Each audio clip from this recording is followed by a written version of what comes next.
me présente, je m'appelle Audrey, j'ai l'honneur de travailler pour le réseau Pépite France. Pépite France, donc le réseau des étudiants entrepreneurs initié par le ministère de l'Enseignement supérieur, de la Recherche et de l'Espace. Et on est ravis aujourd'hui de vous proposer ce deuxième atelier en partenariat avec la FNIC, les ateliers du web en .fr. D'ailleurs, j'ai dit deuxième atelier. Tout de suite dans le chat, je vais vous mettre le lien du premier atelier. Si vous l'avez raté, prenez-vous un petit temps, peut-être pas aujourd'hui, mais ce week-end pour le visionner. Vous allez apprendre encore plein de belles choses. Voilà. Michael a l'honneur de nous présenter ce deuxième atelier. Alors, ce deuxième atelier, il va parler de quoi, Michael? Eh bien, la dernière fois, on a vu comment créer son site, les bonnes questions à se poser. C'était plus ça Ouais. d'ailleurs. Aujourd'hui, je vais vous parler de comment être trouvé sur Internet en local. Donc, on appelle ça le référencement local. Comment attirer des clients chez soi. Hey, quand même, ça c'est un peu une clé très importante aujourd'hui sur le digital. Hop, on a pas mal de monde qui continue à arriver, mais on va commencer doucement. Écoute, je te laisse te présenter dans un premier temps, et puis après, je te laisserai dérouler tranquillement. Merci beaucoup, Audrey. Je ne sais pas si certains, enfin, je pense qu'il y en a certains qui étaient là la dernière fois. Si c'était le cas, n'hésitez pas à me dire est-ce qu'il y a des choses qui vous ont manqué? Est-ce qu'il y a des questions qui sont restées de côté auxquelles je n'ai pas pu répondre la dernière fois? C'est aussi l'occasion de les reposer là. Je ne sais pas si j'y répondrai là maintenant, mais en tout cas, c'est l'occasion. Pour ceux qui n'étaient pas présents la dernière fois, donc je me représente, je suis Michael, je travaille donc pour la FNIC. La FNIC, c'est l'association qui, on va dire, qui fabrique les noms de domaine en .fr.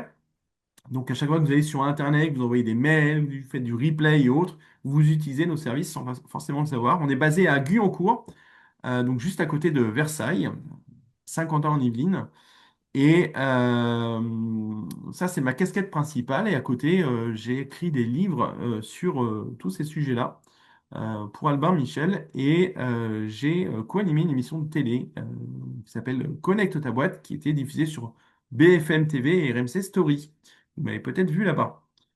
Aujourd'hui, donc comme je vous l'ai dit, on va parler du référencement local.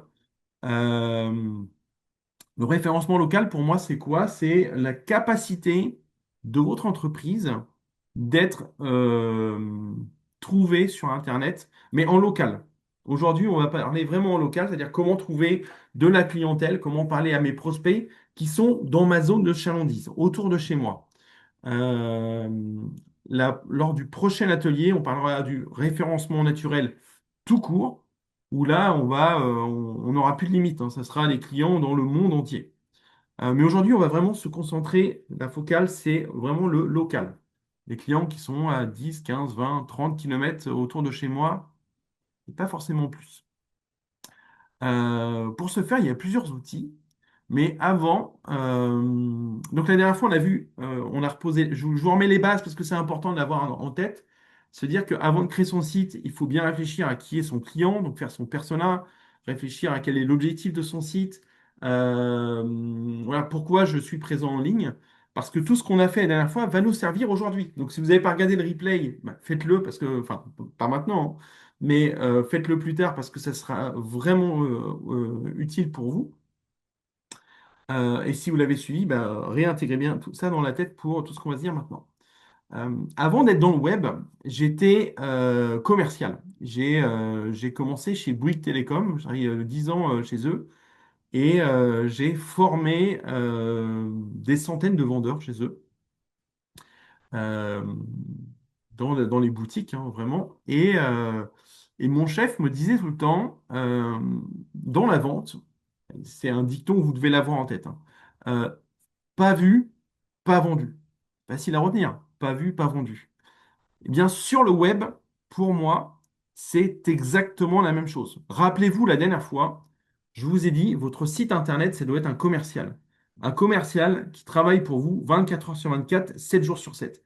C'est toujours vrai. Mais c'est bien de travailler, mais si le commercial, il rencontre aucun client, s'il n'est pas vu, donc, vos produits ne seront jamais vendus. Pas vus, pas vendus. Donc toutes les stratégies, tout ce qu'on va se raconter aujourd'hui, mais aussi sur plusieurs ateliers qui vont suivre, sur différentes thématiques, euh, finalement, c'est du business, c'est du commercial, c'est de la vente. Prenez le mot que vous préférez, mais on est vraiment là-dessus, sur la visibilité, ce qui va m'apporter du business si je suis visible auprès des bonnes cibles. Voilà. C'était une petite introduction et je vous promets, je vais être plus rapide.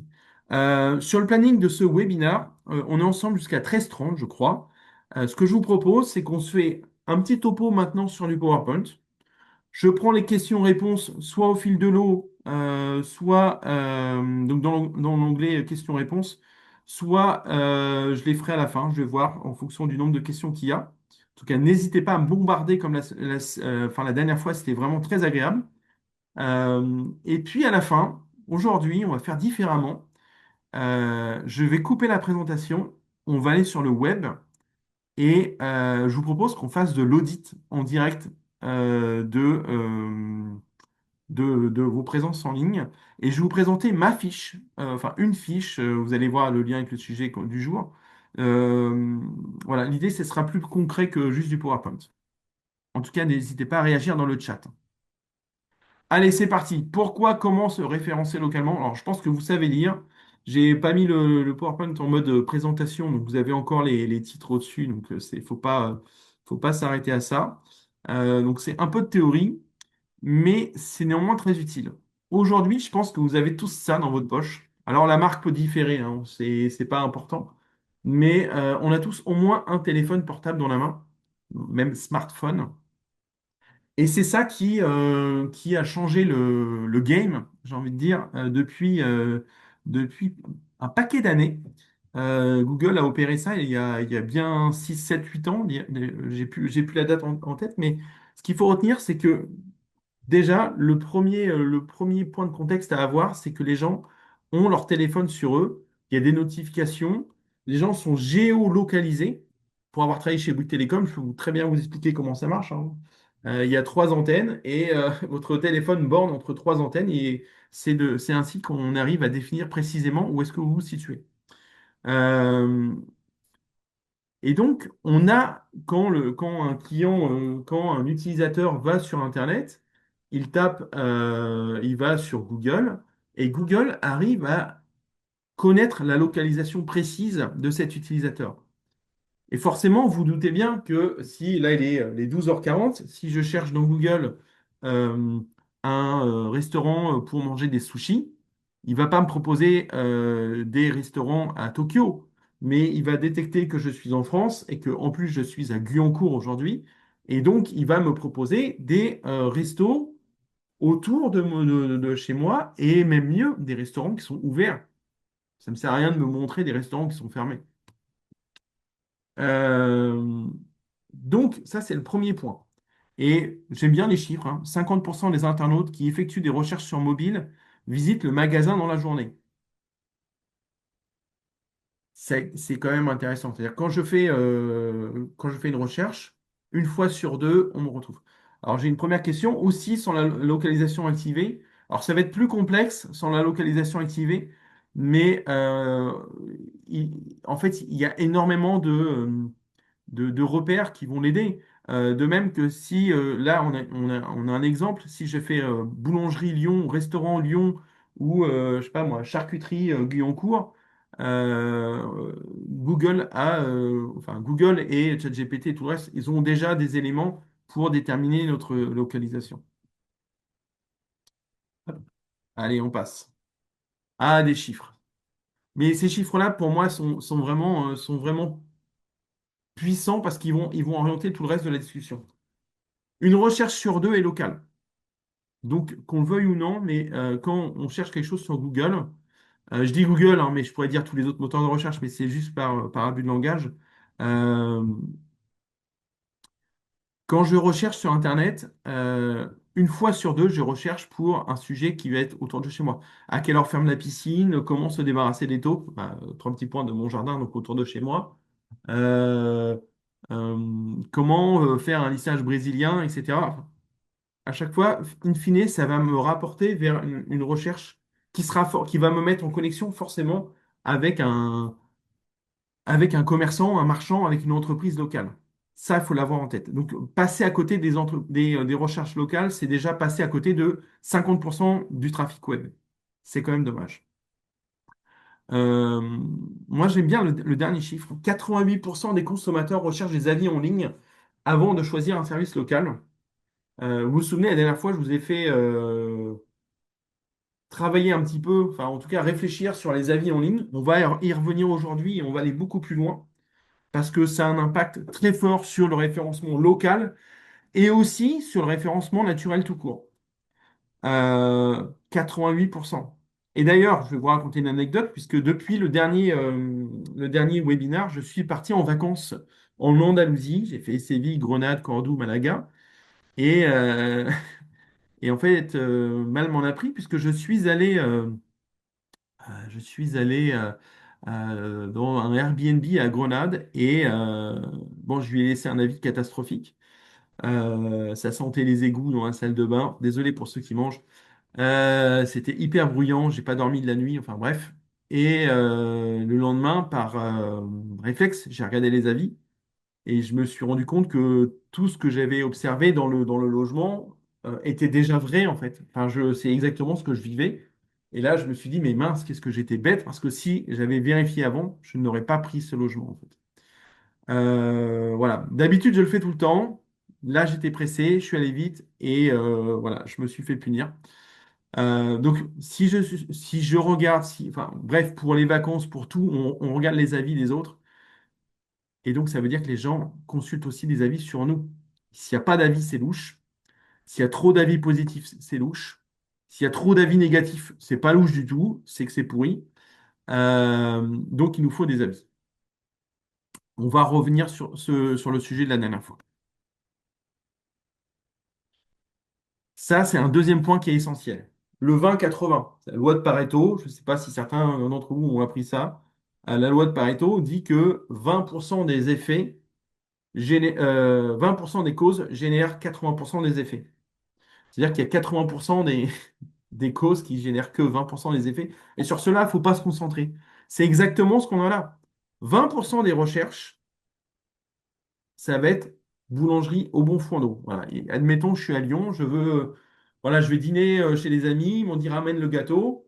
J'ai rien prévu, donc je vais chez eux. Hop, bah, juste avant, hein, je suis un peu emboulé, donc j'ai pas pris mes précautions. Je tape boulangerie au bon foin d'eau.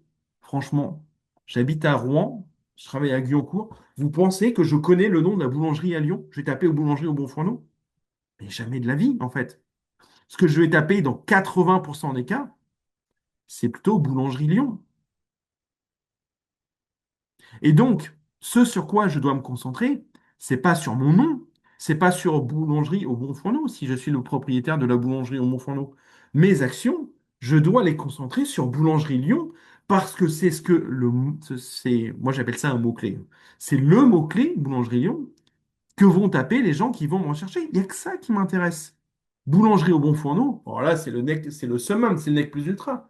Mais avant d'arriver à ce niveau de requête, à ce niveau de recherche, il faut déjà que j'ai tapé les besoins de mes clients. Donc certains, j'accompagne beaucoup d'entreprises et ils me disent, ah, je leur dis, vous êtes bien référencé? Ah oui, oui, oui, je suis bien référencé, je suis premier sur mon nom.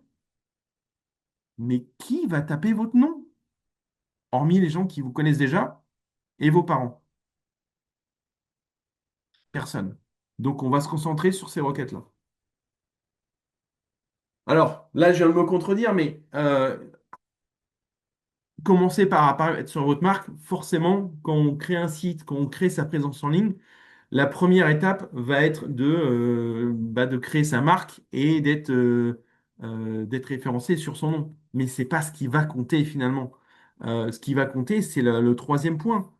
Ensuite, il faut vous placer sur d'autres requêtes, par exemple, Ossature Bois Toulouse, Charpentier Toulouse, Agrandissement Maison Toulouse. Ça aura forcément plus d'input que Jean Dupont et fils. J'ai déjà vu en vrai. Euh, voilà. Vaut mieux arriver premier sur Agrandissement Maison Toulouse plutôt que sur Jean Dupont et fils, qui ne veut rien dire. Voilà. Mais voilà, quand on entreprend, il y a forcément une part d'ego. On se dit, tiens, le pouvoir de la marque, il faut que je fasse connaître. il faut que j'assoie ma notoriété. Oui, mais là, tout de suite, ce qu'on a besoin, c'est de manger. Il faut faire rentrer de la clientèle. Il nous faut du chiffre d'affaires. Et le chiffre d'affaires, on ne va pas aller le chercher à court terme sur mon nom. On va aller le chercher d'abord sur des requêtes qui sont en lien direct avec mon activité. Alors, pour le site internet, on va en parler lors de la prochaine session. Donc, je ne veux pas me spoiler. Et voilà, le site internet contribue également au référencement local. Donc un exemple, bon, vous connaissez, hein, je vais pas être très très long sur le sujet, mais là on est à Paris 18e. Quelqu'un a tapé plombier Paris 18e. On a plusieurs versions, soit une version Maps, soit une version ou une version lieu, je sais plus. Je crois que à droite c'est lieu et à gauche c'est les premiers résultats qui sont des résultats, ce qu'on appelle le pack local. Et donc là, on voit la plomberie du ruisseau. Il y a plein d'infos déjà, hein. Vous voyez, il y a la note sur 5, le nombre d'avis, l'activité, l'adresse physique, le numéro de téléphone. Est-ce que c'est ouvert ou fermé? Et à quand ouvre le local? Ce qui est quand même très intéressant. Allez, je passe. Alors, vous avez trois leviers et on va en voir que deux aujourd'hui. Aujourd'hui, on ne verra que le un et le 3. Et éventuellement, si on a du rap de temps à la fin, on regardera un petit peu le 2. Mais aujourd'hui, je vais me concentrer essentiellement d'ailleurs sur le 1, puisque le 3 a assez peu d'impact. Mais quand même, pour ChatGPT et autres, commence à en avoir un peu plus. Euh, la fiche Google, qui est incontournable. En plus, c'est gratuit, donc c'est vraiment dommage de s'en priver. Le site internet, c'est le gros morceau, mais ça, c'est le sujet de la prochaine session. Et enfin, les annuaires en ligne. Alors, on va commencer par ce qui a le moins de poids, les annuaires en ligne. Les annuaires en ligne, c'est, pour vous donner des exemples, je crois que voilà, la slide d'après, c'est les pages jaunes, par exemple, mais ça peut être des Facebook, où on peut inscrire son entreprise. Ça peut être Bing, ça peut être Plan, ça peut être 118 000, 118 008, enfin, je les connais pas tous. Euh, la question, souvent, c'est est-ce que je dois être présent là-dessus? Certains sont gratuits, d'autres sont payants d'ailleurs, hein. Ce que je vais vous dire, c'est que soyez présents sur au moins deux. Voilà. Deux annuaires, et ça sera déjà bien. Ça sera déjà mieux que zéro, déjà. Mais être présent sur 50 annuaires en ligne, franchement, vous allez gaspiller du temps. Et ça sera pas c'est pas ça qui va changer la donne pour vos référencements en général. Mais néanmoins, c'est utile parce que ça vous fait déjà des citations sur d'autres sites internet. Ça, c'est le premier point. Et, euh, et ça permet aussi de renforcer la confiance que Google peut avoir dans votre site internet et in fine aussi sur votre fiche Google. Et cette confiance va être utile pour monter en classement. Donc voilà, vous aurez cette diapo avec les liens. Alors je ne sais plus comment dire, si dans le PDF qu'on va vous envoyer, les liens seront actifs. Je ne sais pas, mais si ça ne marche pas, je vous renverrai. C'est pas un problème. En tout cas, c'est pas très compliqué de trouver ces liens. Voilà, la liste qui est là, elle n'est pas du tout exhaustive. Elle est infinie, la liste. C'est pas ça sert à rien d'être partout. Et d'ailleurs, je ne vais pas utiliser trop de minutes sur ce sujet, mais aller sur les essentiels. Il y a plein de plateformes aussi qui ont émergé, qui ont été créées pendant le Covid pour faire connaître les entreprises locales. Là, par exemple, c'est la région Auvergne-Rhône-Alpes qui a créé J'achète dans ma région.fr. Et donc là, il répertorie toutes les petites entreprises de la région. Bon, ça peut être bien en local, mais faut pas y passer trop de temps. Euh, et peut-être un point important, euh, c'est que vous allez faire des fiches et certains vont dire, bon, facile, ChatGPT. C'est pas la bonne idée. C'est pas du tout la bonne idée parce que je fais un écart sur l'atelier suivant, mais les deux vont ensemble en vérité. Euh, dans le référencement naturel, il y a une règle d'or qui est interdit au plagiat. J'ai pas le droit de copier-coller du contenu d'un autre site internet. Et vous allez voir que c'est un peu tordu. C'est-à-dire que je n'ai pas le droit de copier-coller mes propres contenus de plusieurs sites internet. Si j'ai une description de mon entreprise, parce que souvent dans la fiche, j'ai raison sociale, adresse postale, etc. Et puis un petit lien, bah, que faites-vous, vos propositions? La tentation est forte de faire du copier-coller. Et en fait, c'est du contenu dupliqué pour Google. Donc, c'est pas bien. Ça va vous jouer un sale tour. Donc, pour chaque annuaire, il faudra utiliser des mots différents. Ça, c'est le premier point. Sur quel nom je mets sur mon entreprise, que ce soit ici ou sur la fiche Google, on le verra ensuite, vous mettez le nom de l'entreprise. Si par exemple vous avez je sais pas moi, une salle de musculation, j'ai n'importe quoi, qui s'appelle Studio Fitness, ne cherchez pas à mettre salle de musculation, studio fitness, cours pas cher, etc. Non, non. Le nom que vous mettez, c'est studio fitness. Et vous, ça, pour le coup, vous me le mettez partout, sur tous les annuaires où vous êtes inscrit. Euh, Pourquoi? Parce que dans les critères, donc, je suis désolé, je vais utiliser un terme anglophone, mais c'est pas grave, au moins vous le saurez. Ça s'appelle NAP Consistency. C'est très moche, mais c'est un terme qui est incontournable chez les experts en référencement. NAP Consistency, ça veut dire quoi? NAP, c'est Name, Address, Phone. Et Consistency, bah, j'aime pas ce mot-là, mais consistance, c'est Google va regarder sur tous les sites internet qui parlent de vous, est-ce qu'il utilise toujours le même nom? Est-ce qu'il utilise la même adresse postale? Et est-ce qu'il y a toujours le même numéro de téléphone? Name, address, phone. S'il y a bien ces trois éléments, alors Google estime que votre établissement, que votre entreprise existe sans doute vraiment, et il sera plus rassuré. Et s'il est plus rassuré, il y a plus de chances qu'il vous fasse gagner des places. Donc voilà, pas de poésie, pas de slogan, pas de devis gratuit, premier cours offert. Non, non, on met le nom de l'entreprise. Point barre. OK? J'empiète sur la fiche Google. Alors, avoir un compte Google My Business. Alors, les noms ont changé. On a parlé de Google Profile Business, fiche d'établissement. Ça veut dire la même chose à chaque fois. On va voir ce que c'est dans le détail. Et d'ailleurs, si certains d'entre vous ont une fiche Google, enfin, ont déjà une fiche Google, je serais super intéressé d'en avoir quelques exemples dans le chat pour qu'on puisse aller les voir ensuite et faire des petits audits pour voir ce qu'on peut améliorer.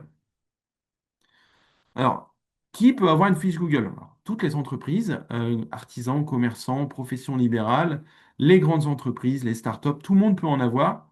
Ce qu'il faut, c'est il faut juste une adresse. Il faut un local. Et même si vous ne recevez pas du public, vous pouvez avoir une fiche Google My Business. Vous verrez, c'est le cas avec ma fiche. C'est gratuit. Donc franchement, faites-le. Ce serait dommage de s'en priver. Un exemple de fiche, voilà, c'est une copine à Rouen qui est coiffeuse. Donc, Cutter Coiffure, c'est le nom de son salon. Euh, Vous voyez, alors je ne sais pas si c'est un peu flou sur mon écran, c'est peut-être mes yeux, hein, mais euh, on voit qu'elle a une photo, des avis, on voit bien l'adresse, on voit bien ses horaires, on voit bien son numéro de téléphone. C'est parfait, c'est actif. Hop.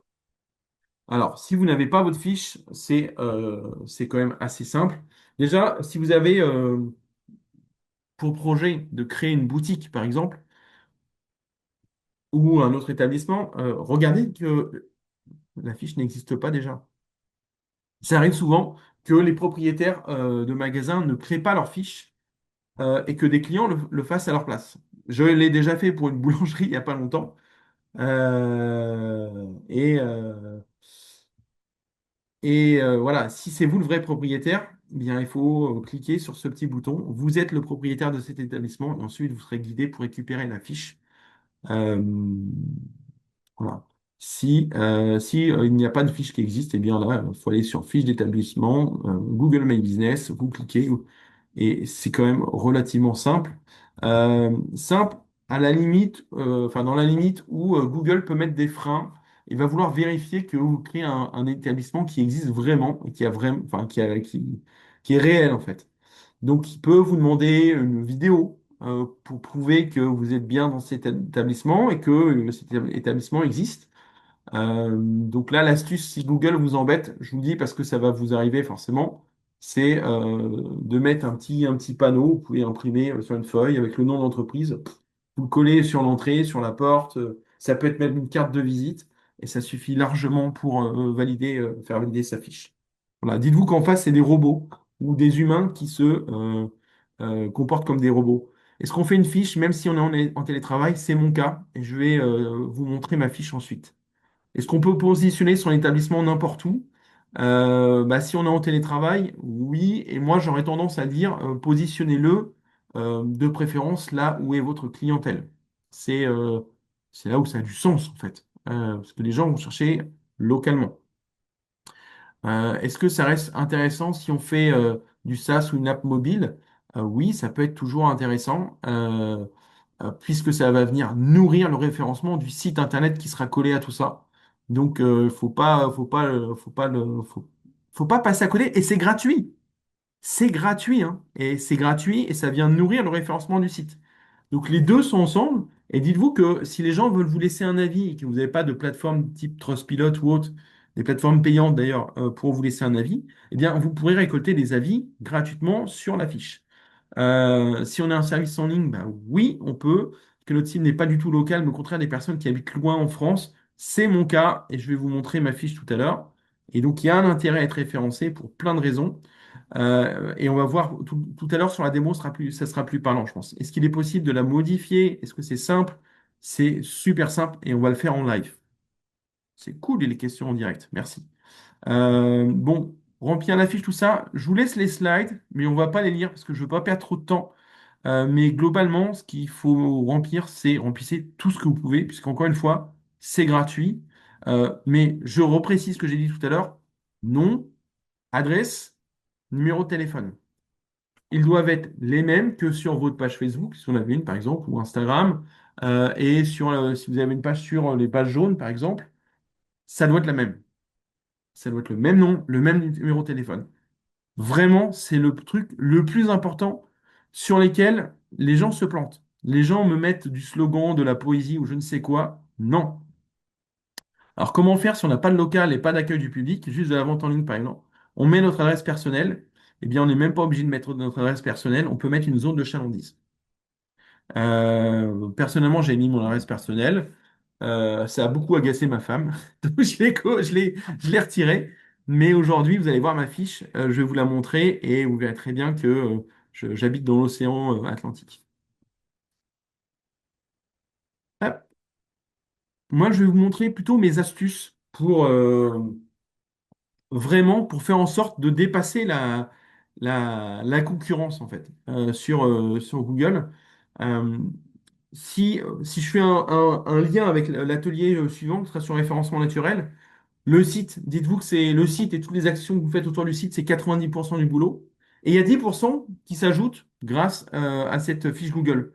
Donc, qu'importe votre business, bah, c'est toujours bon d'aller gratter 10%, puisque c'est peut-être ces 10% qui vont vous faire, peut-être vous permettre de gratter une place ou deux par rapport à vos concurrents. Donc, allez-y. Et encore une fois, c'est gratuit. Pour une entreprise de service à la personne, ça passe carrément. Et comment ça se passe? Bah, ça se passe bien. Ça se passe bien. Bah, il faut créer, faut créer, comment dire? Faut créer un compte je pense que le plus simple, ça va être quand on va aller dans le compte. Voilà, ça sera plus parlant. Les avis. Alors, on va commencer sur les choses. Voilà. Je vais revenir sur la fiche. Voilà. Ce qui fait la différence par rapport au reste du monde. Si vous voulez vraiment être vu, hein, si vous voulez arriver en première position, si je reprends l'exemple de tout à l'heure, là, pour arriver comme la pourrier du ruisseau en première position, il y a des choses à faire. Donc, ce qu'il faut faire, nom, adresse, numéro de téléphone. J'insiste parce que c'est vraiment important. Une fois que vous avez fait ça, les photos. En fait, Google, dites-vous, je recherche, je veux manger des sushis ce midi. Et Google se dit, bah, mon client, où est-ce que je l'envoie? Moi, ce qui est important pour moi, Google, c'est que cet utilisateur revienne la prochaine fois et que surtout pas, il parte chez ChatGPT, Gemini ou chez Bing ou ailleurs. Je veux qu'il réutilise Google. Et donc, je veux qu'il ait des informations qui soient pertinentes, à jour et qui répondent exactement à son besoin. Voilà. C'est un vrai lien avec le replay de la dernière fois. Et donc, pour vérifier, il utilise plusieurs choses. Désolé, je place les diapos. Déjà, il va regarder les avis. Est-ce qu'il y a des avis? Oui, non. S'il n'y a pas d'avis, clairement, ça ne vous aide pas. S'il y a des avis, il va regarder, est-ce qu'il y a des commentaires? Est-ce qu'il y a des photos avec les avis? Plus il y a de choses, mieux c'est. Est-ce que les avis sont de taille humaine? Un avis rédigé par ChatGPT? Non. Un avis rédigé, peut-être même avec des fautes d'orthographe, c'est pas grave. Mais un avis rédigé, argumenté en 4 phrases, allez, 3, 4 phrases, ça fait le job, c'est parfait. Et s'il y a une photo, c'est encore mieux. Mais voilà, rappelez-vous de cette stat, 88% des consommateurs recherchent en ligne, enfin, des services en ligne avant de choisir un service local. Euh, et certains pourraient être. Alors, pour ceux qui étaient là la dernière fois, je vous avais mis ce QR code, mais pour récolter des avis, c'est vraiment une des façons les plus efficaces. Il y en a d'autres, hein. Vous pouvez envoyer un SMS à la fin de la prestation, vous envoyez un SMS à la personne qui envoie directement sur le lien, et je vais vous montrer tout à l'heure, pour récolter l'avis. Mais ça peut être un QR code sur les factures, les bons de commande, sur les plaquettes, sur la vitrine, en caisse. Ça peut être enfin, partout où vous pouvez. Et mon message, lisez-le bien.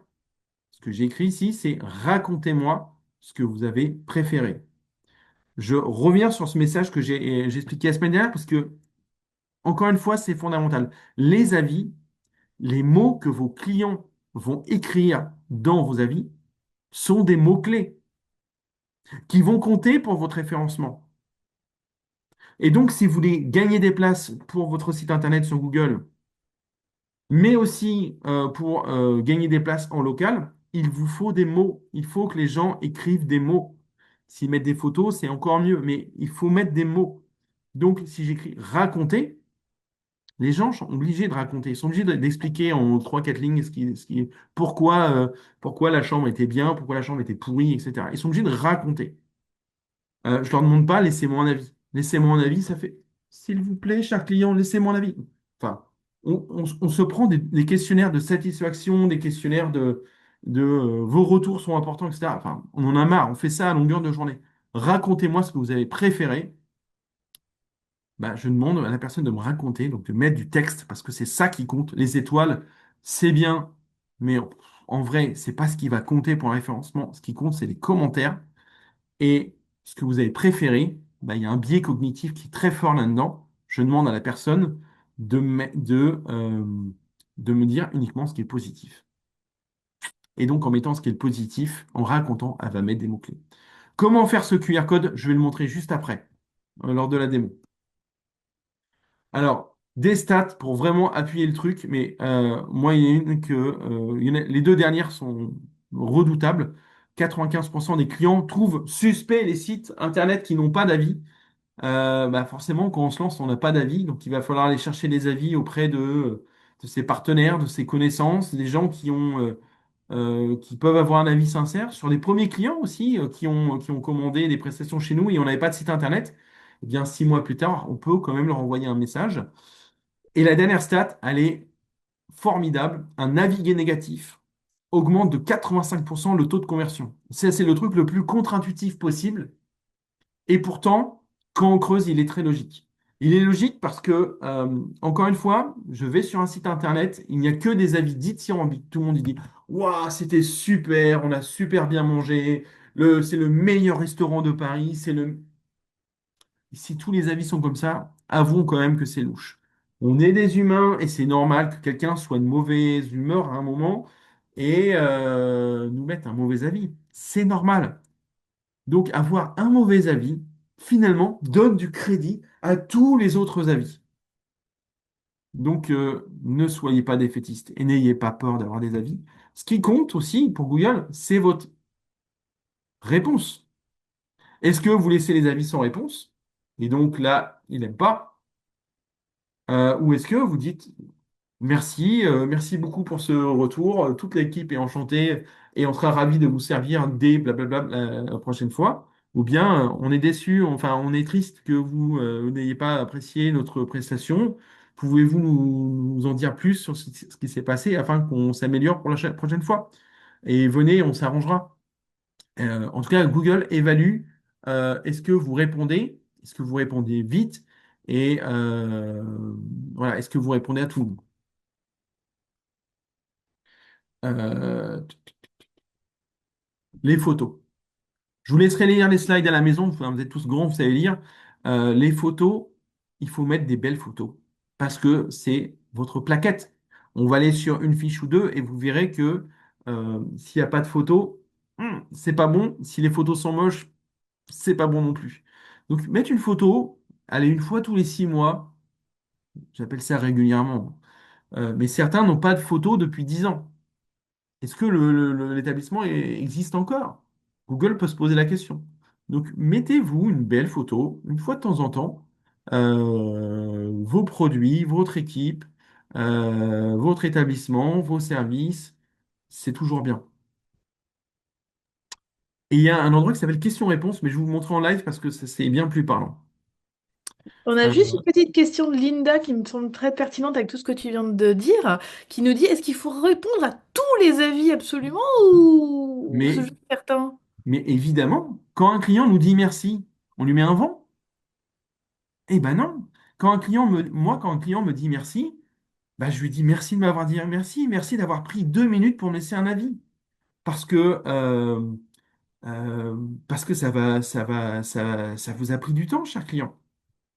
Donc, c'est normal de dire merci. Puis quand un client n'est pas content, on laisse pas les squelettes pourrir dans les placards. Il faut absolument, il faut le prendre en charge. Hein. Faut pas faire l'autruche. Euh, Donc voilà. Question-réponse, je vais vous le montrer, mais je ne sais pas si vous voyez cette partie. Il y a un endroit qui est poser la première question, ou bien question-réponse, afficher toutes les questions.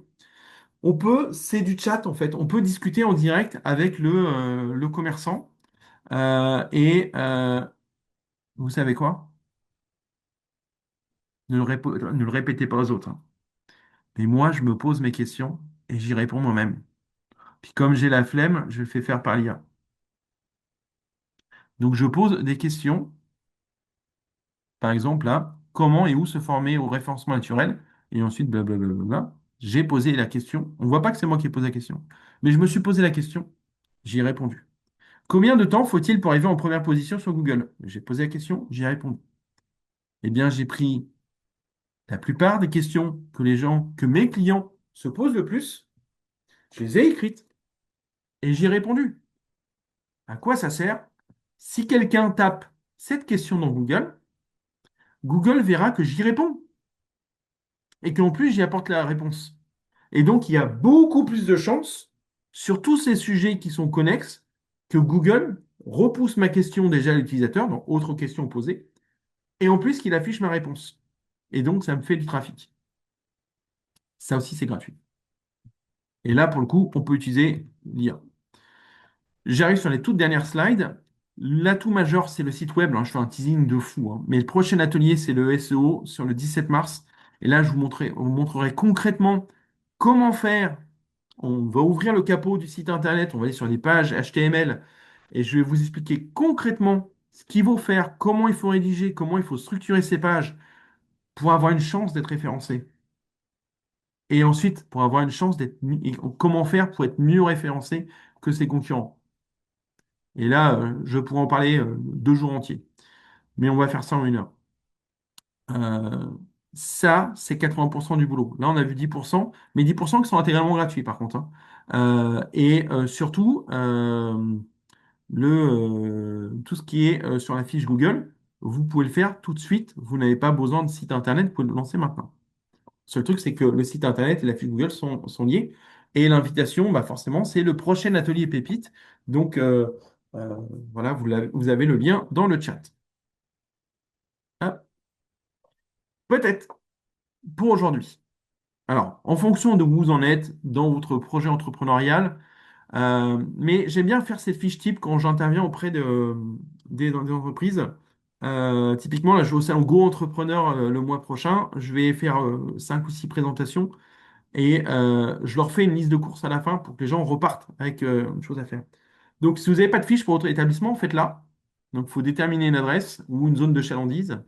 Vous la complétez au max. Utilisez tout, c'est gratuit. Donc, allez-y, remplissez, remplissez, remplissez, remplissez. Plus c'est complet, mieux c'est.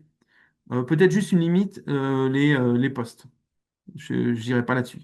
Je m'inscris sur 2 annuaires, plus, je pense que ça sert à rien, mais au moins 2, c'est bien. Et ça va venir aussi nourrir vos citations pour les IA. Parce que pour être nommé dans les IA, il faut surtout que votre entreprise soit beaucoup citée. Et enfin, il faut aller récolter des avis. Voilà, racontez-moi. Ça change tout. Euh, Bien entendu, il y a la possibilité de regarder tous les ateliers en replay. Toutes les slides vous seront envoyées, je pense, dans les 24 heures. Elles sont déjà entre les mains de Pépite. Euh, et maintenant, je vous propose un atelier qui s'appelle Pimp My Fish Google. Euh, alors, je ne sais pas ce que je partage. Est-ce que je partage toujours mon écran ou est-ce que vous êtes sur... Je partage toujours l'écran. Enfin, là, c'est la slide Pimp eh bien, My. on Je change regarde. alors, on change. Je vais vous montrer une vraie fiche Google puisque c'est la mienne. Mais dans le chat, s'il vous plaît, si l'un d'entre vous a déjà une fiche, euh, partagez-la et j'irai sur la vôtre. Ça sera beaucoup plus intéressant. Donc là, on est sur la version administrateur de la fiche. Donc je suis connecté à mon compte. Vous voyez là-haut, j'ai mon compte Google. Et quand elle est connectée directement avec mon établissement en ligne, donc vous voyez, j'ai des options en plus. Vous voyez très bien que je peux éditer la fiche. Donc si je clique là, hop, je peux changer le nom de l'entreprise, changer les catégories, changer la description, changer la date de la création de l'entreprise, mon numéro de téléphone, mon WhatsApp, mon site internet. Vous voyez que je peux changer mes zones, je peux changer l'adresse de l'établissement. J'ai juste à cliquer. Je peux décider de montrer ou de ne pas montrer l'adresse. Enfin, c'est hyper simple. Mes horaires, est-ce que je fais des happy hours? Enfin bref, vous voyez que c'est plutôt fait à la base pour des établissements qui reçoivent des publics.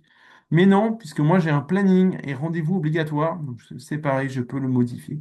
Je peux tout changer là et c'est quand même très facile. Je peux créer des produits. Donc typiquement, on peut acheter mon premier livre. Tiens, d'ailleurs, il faut que j'ajoute mon deuxième livre. Donc on peut le faire là. Je fais du coaching, enfin, je fais plein de choses. Je peux voir les avis, on ira voir ensuite. Je peux regarder les photos. Voilà, bon, c'est un peu moi et moi-même, hein, je suis désolé, hein. Mais ici affiche les photos que j'ai postées, mais également les photos que des gens ont postées de moi. Donc, comme souvent, c'est en formation ou en conférence, eh bien, les gens me prennent en photo. Bon, voilà. Alors, Euh, du coup, tu parles de photos, mais c'est intéressant parce qu'il y a eu une question qui est pour les services en ligne, des photos du site conviennent parce que ça fait un peu répétitif, non? pour les services en ligne, moi, idéalement, je mettrais. C'est que en ligne. Euh, il faut trouver un moyen de mettre en image. Mettre des photos du site, je trouve que c'est un peu cheap. Mais en vrai, pourquoi pas? Peut-être mettre déjà le logo. Il y a forcément des vrais gens qui travaillent dans cette entreprise, c'est pas des robots. Même si c'est du service en ligne, il y a forcément des vrais gens qui travaillent derrière. Euh, j'ai fait une émission de télé avec une marchande de jouets. C'est une personne qui est basée à Jurançon, à côté de Pau. Et cette dame, elle avait un site e-commerce. Et donc, elle récupérait des jouets d'occasion et elle les revendait en ligne. Et elle avait un site internet avec 10 000 pages. Sur les 10 000 pages, on voyait jamais sa tête. Et donc, je lui ai dit, mais pourquoi j'achèterais chez toi plutôt que chez Amazon? Elle me dit, bah, t'achètes chez moi, tu fais vivre une entreprise, etc. Je lui dis, mais on ne te voit pas. Tu n'existes pas. Donc, si vous avez du monde dans l'entreprise, s'il y a avec des, je sais pas moi, avec des polos, des logos, une casquette, une cravate, enfin, j'en sais rien. S'il y a des locaux, est-ce que ça existe vraiment? Vous avez forcément des bureaux. Il y a des humains derrière.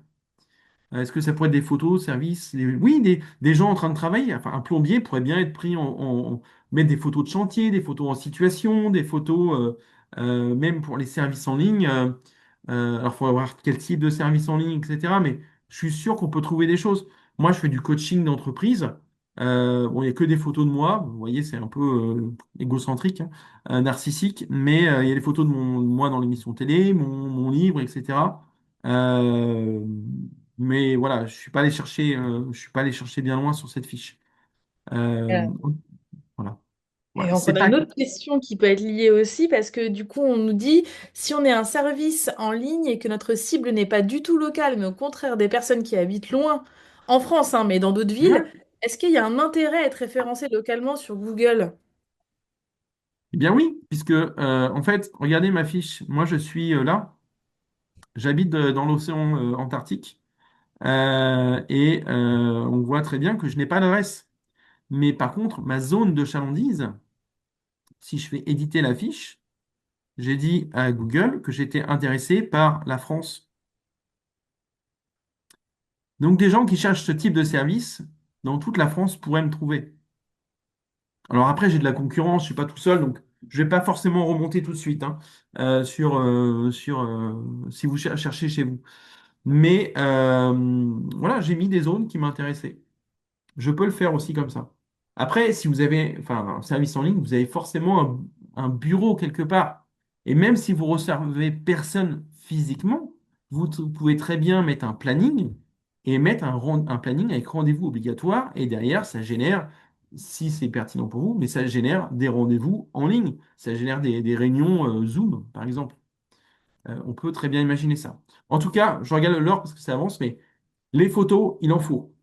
Les avis, vous avez vu, en fait, les avis que vous voyez sont uniquement les avis que j'ai récupérés avec les QR codes.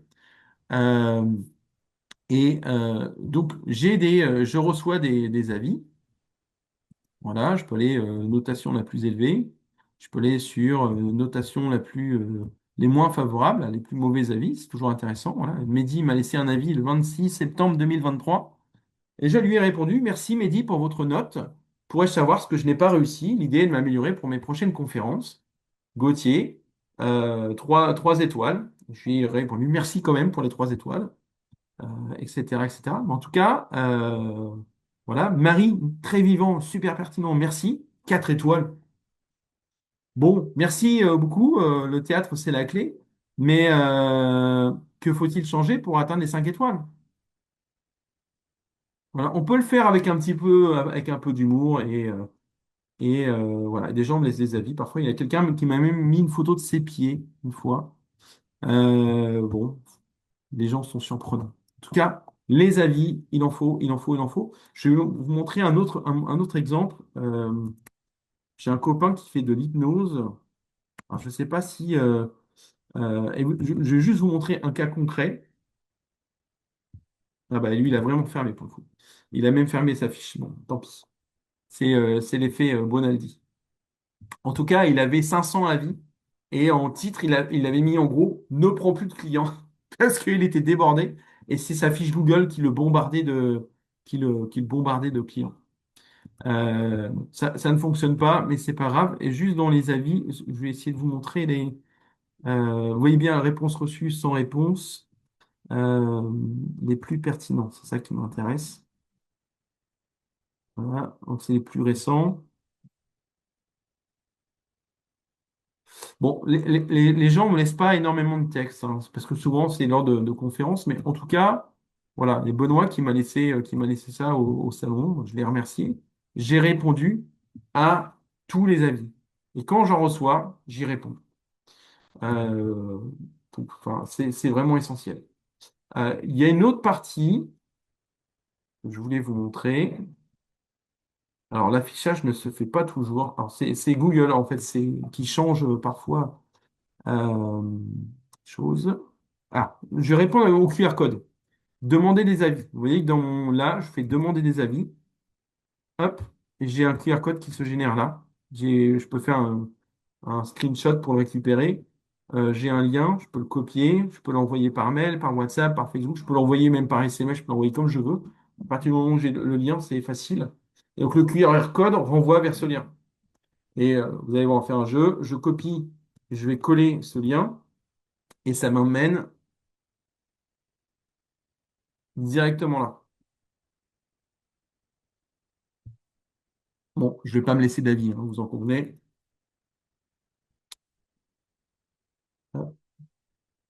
Alors, je reviens juste dans le chat parce que je ne voyais plus le chat. Ah, quelqu'un a une... Merci Diane. On va aller sur la fiche de Diane. Donc, Diane, ça sera plus vivant.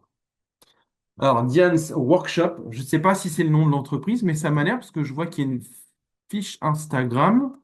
Je dis en live, mais c'est bienveillant, hein. Donc, c'est un site internet, c'est un site SumUp. SumUp, ça doit être l'outil de carte bancaire, enfin, pour gérer les encaissements. Donc, le site internet, il est là. On pourra le regarder la prochaine fois, hein, d'ailleurs. Euh, voilà, dianeworkshop.sumupstore.com. Il me semble que vous étiez là la dernière fois, parce que il y avait une question sur SumUp, si mes souvenirs sont bons.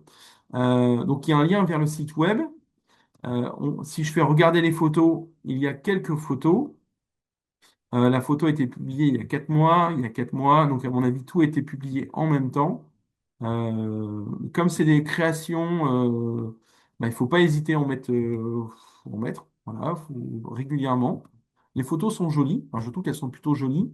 On voit bien la zone de chalandise là, donc c'est même mieux fait que sur ma page, donc bravo.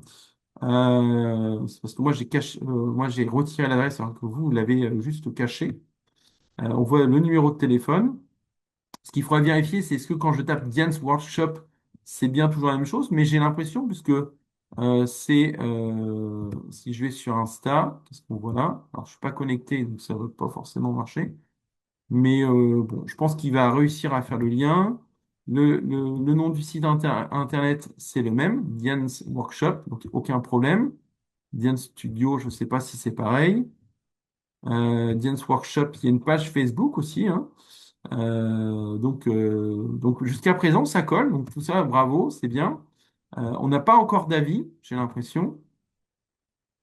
Les avis ne sont pas vérifiés, oui, d'accord, mais non, je n'ai pas d'avis encore pour l'instant chez Diane. Ouais, laissez des avis à Diane, hein, donnez-lui de la force. Elle en a besoin. Ajouter les horaires. Ajouter les horaires, c'est bien aussi d'ajouter les horaires parce que Google ne va pas proposer des ateliers couture ou autres si c'est fermé. Pour ma part, je mets des horaires larges et j'ai même mis mes. Pendant 5 ans, j'avais mon adresse postale, j'avais mes horaires. Personne n'a jamais sonné chez moi. Personne. En tout cas, pas pour ça. Mais voilà, personne n'a sonné chez moi. Par contre, on m'a appelé au téléphone. Donc, j'ai une description, mais qui est une source, ce qui vient du site internet, profil. Donc voilà, c'est un peu léger. Diane, ce qu'il faut faire, donc là, il faut m'ajouter des photos. J'aimerais bien te voir, Diane, en vrai. Même réponse que pour ma vendeuse de jouets. Où est la créatrice? Et je veux voir, est-ce qu'elle existe vraiment? Ou est-ce que c'est du Temu, en fait, ce qui est vendu sur ce site? Voilà, quand il y a quelqu'un, c'est humain, on a plus confiance et on y va. Donc la photo du créateur, la photo des salariés, des employés, des collègues, des associés, j'en sais rien, du premier client, voilà, on met en photo. Voilà, il faut vraiment y aller. Pour ceux qui sont restaurateurs, mettre un menu, ça peut être pertinent aussi. Je sais par exemple, j'ai mon pizzaiolo, lui qui met ses pizzas en ligne. Les avis, c'est bien. Et il y a une partie questions-réponses que je ne vois pas sur cette fiche, mais que je ne vois pas non plus ici. Alors, des fois, Google fait des siennes, donc c'est assez enquiquinant. On va tricher. On va aller sur Maps.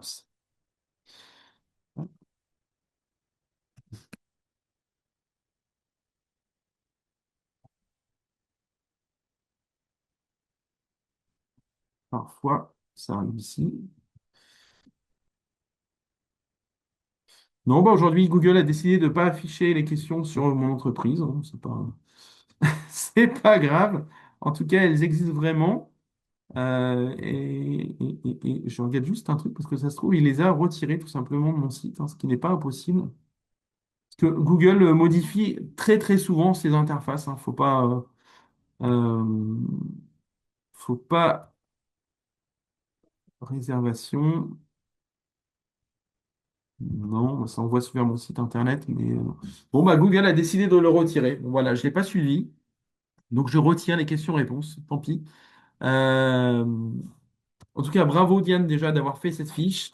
Je vous invite vraiment à mettre beaucoup plus de photos.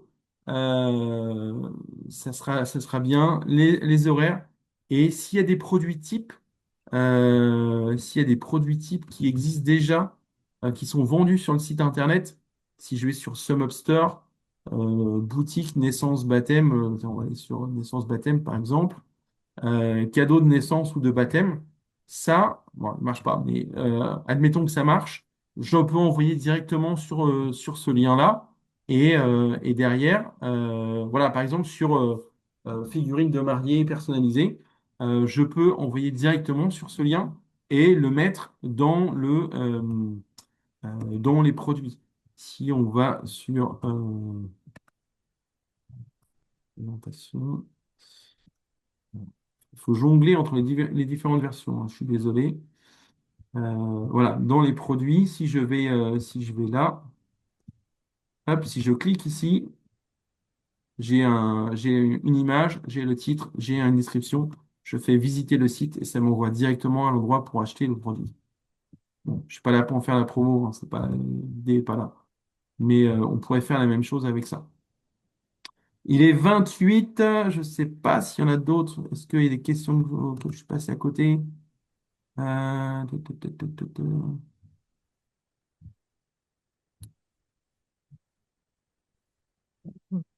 Alors moi j'ai quand faut-il entamer la création de sa fiche Google si le projet entreprise par exemple n'est qu'au début de son avancement sur les réflexions?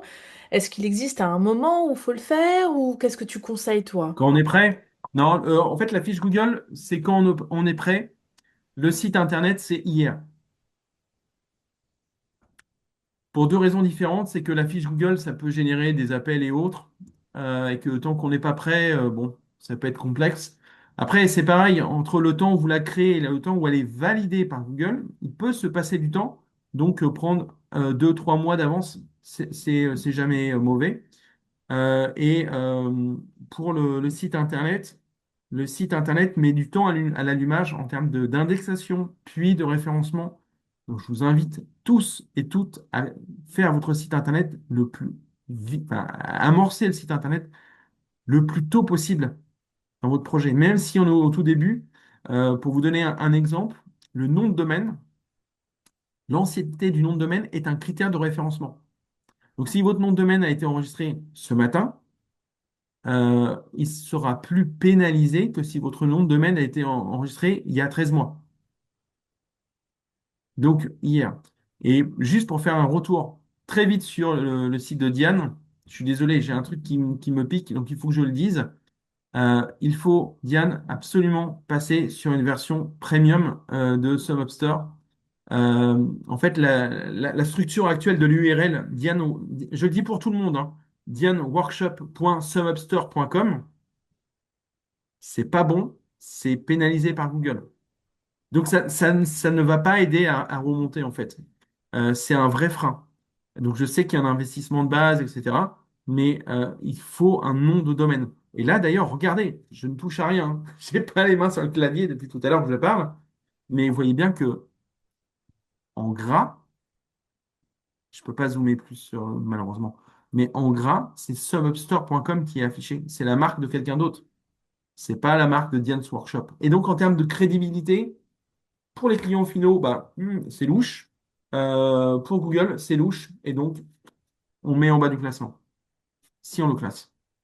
Et alors du coup on nous demande si le nom de domaine est considéré comme créé quand le dossier INPI est validé ou c'est autre Rien à chose. voir. Le nom de domaine, euh, mes parents, moi, vous, on peut enregistrer un nom de domaine. J'ai plein de noms de domaine à titre perso. Et d'ailleurs, si vous voulez vous connecter avec moi, c'est michaelvigreux.fr.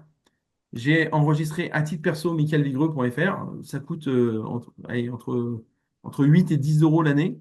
Et je peux vous envoyer des liens hein, si vous voulez des noms de domaine pas chers. Je ne les vends pas, en fait, c'est mes distributeurs qui les vendent. Mais voilà, j'ai enregistré mickaelvigreux.fr. J'ai eu une promo la première année, je l'avais eu à 1 euro. Avec ça, j'ai créé une adresse mail, contact@mickaelvigreux.fr. C'est ma vraie adresse mail perso. Et j'ai dit à mon hébergeur, redirige-moi tout le trafic web qui arrive de mickaelvigreux.fr vers telle page. Et je pourrais, par exemple, je pourrais leur envoyer vers diansworkshop.sumupstore.com. Mais en l'occurrence, aujourd'hui, je renvoie que vers LinkedIn, vers mon profil LinkedIn. Mais est-ce que les sous-domaines, c'est pénalisant? Alors, s'ils sont à mon domaine, non. Si c'est monentreprise.wixsite.com, oui, c'est pénalisant. Si c'est ma super boîte jimdosite.com, c'est pas bon. Il faut qu'il y ait votre marque dans le nom de domaine, c'est ce qu'il y a juste avant l'extension. Avant, et par pitié, pas le .com, le .fr. Parce que c'est pareil, .fr, c'est local. .com, ça veut rien dire, c'est l'extension nationale des États-Unis. Les gens se disent c'est commerce, commercial. Non, non, non, non, non. Qu'est-ce qui va donner le plus confiance à vos clients? C'est le .fr. Et je dis pas ça parce que c'est mon employeur. C'est la vérité. Quand vous voyez un site en .fr, vous dites ça doit être un site en français, il doit y avoir une boîte française, il y a forcément des humains et des Français, ils respectent les normes françaises, je vais avoir un service client, etc. Alors, je vous déroule pas tout l'argumentaire, mais vraiment, il faut vraiment se mettre dans la peau de ses clients et pas dans sa tête d'entrepreneur. C'est très bien d'avoir des ambitions, mais si votre business il est déjà local, faites du point .fr, ne posez pas d'autres questions. Comment faire sans se mettre dans le Pacifique? J'ai vu une question de Marion. Bah, faut mettre son adresse et sa vraie adresse, mais par contre, cliquer, masquer l'adresse. Parce que ma femme m'a demandé de supprimer l'adresse. Voilà. Pour X raisons, que je n'expliquerai pas là aujourd'hui, mais voilà. Donc, voilà. Ma femme travaille dans le public, donc elle ne veut pas que ce soit connu. Bon, en tout cas, je crois qu'on a fait le tour des principales questions. Je vous remets immédiatement dans le chat le lien de tous les replays, les supports et les prochains ateliers, sachant que le lien du replay et le support de cet atelier d'aujourd'hui sera disponible d'ici quelques jours, le temps de quelques manipulations techniques. Et ça sera à vous. Vous recevrez aussi ce replay et ce support sur vos adresses mail. N'hésitez pas à nous recontacter si vous avez d'autres questions par ailleurs qui vous arrivent. Et puis ben, nous, on se revoit très prochainement du coup, Mickaël. Et oui, oui, on se revoit donc le 17, hein, mardi, sur la pause Exactement. déj encore, je crois. Exactement. À C'est midi et parfait. demi. C'est Pour parfait. attirer les bons clients sur son site avec le SEO. Et là vraiment, ben, vous avez donc 12 jours pour faire votre site si vous ne l'avez pas commencé. Mais moi, j'aimerais qu'on utilise vraiment toute la séance pour faire de l'audit, de l'audit, de l'audit. Et j'aimerais être sur vos sites parce qu'on va trouver plein de choses et ça va être intéressant pour tout le monde. Vous pouvez me croire. Donc, si vous avez un site, je suis hyper preneur. On va faire passer le message au plus grand nombre, c'est sûr. Merci de ta disponibilité, Mickaël, en tout cas. Encore un super atelier passé avec toi. Merci à vous tous de nous avoir accordé votre pause déjeuner et on se revoit le 17. Allez, salut à tous, à bientôt sur LinkedIn ou ailleurs. Bonne journée! Au revoir.